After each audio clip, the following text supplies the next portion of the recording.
Jules Verne's 20,000 Leagues Under the Sea begins with a description of a mysterious creature attacking ships around the world. The narrator, Professor Pierre Aronnax, a famed marine biologist, described the details of the incident, such as assumption that the marine animal has a sharp implement on its head and is believed that they are dealing with a giant narwhal.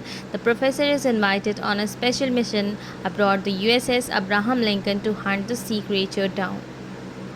The ship is commanded by Captain Farragut, a passionate man who believes it is his life's mission to go into battle with this unknown entity and either die at its hand or slay it.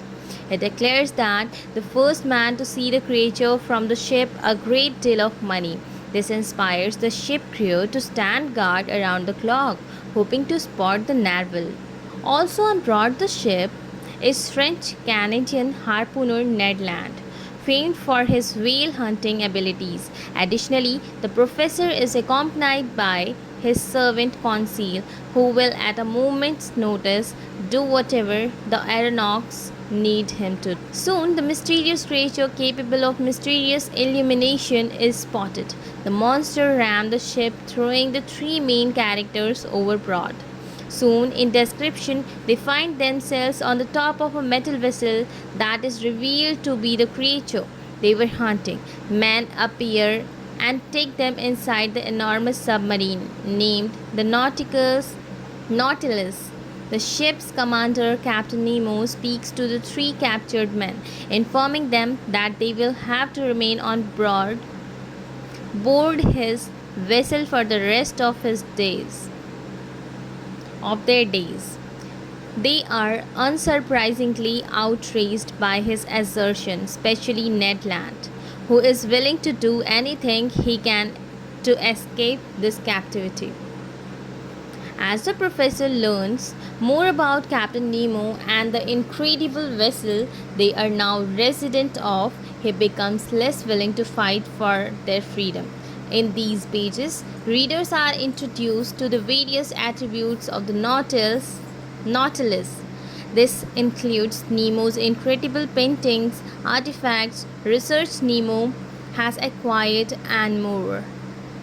The professor maintains an idealized image of the captain and seems more that willing to spend at least for the foreseeable future within the Nautilus.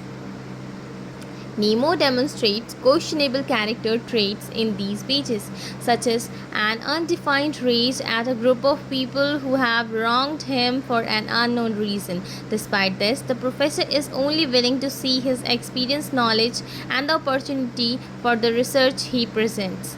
Throughout the following chapters, the ship explores underwater ruins, which are revealed to be the lost city of Atlantis, goes into battles against a giant squid and Nemo, Aronnax, and Conseil walk on the seafloor to an underwater forest.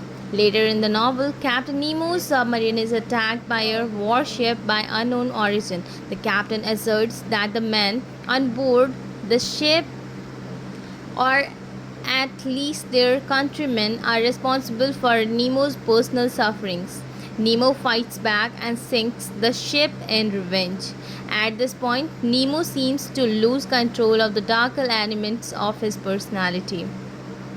Nemo navigates the submarine into a whirlpool intent on destroying himself, all that he created, and the man on board his ship.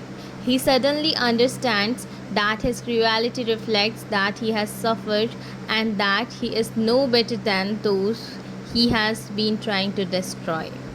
During this climactic scene, the three main characters, Professor Aronnax, Conseil, and Ned Land, manage to sneak on board a separate boat and escape from the submarine.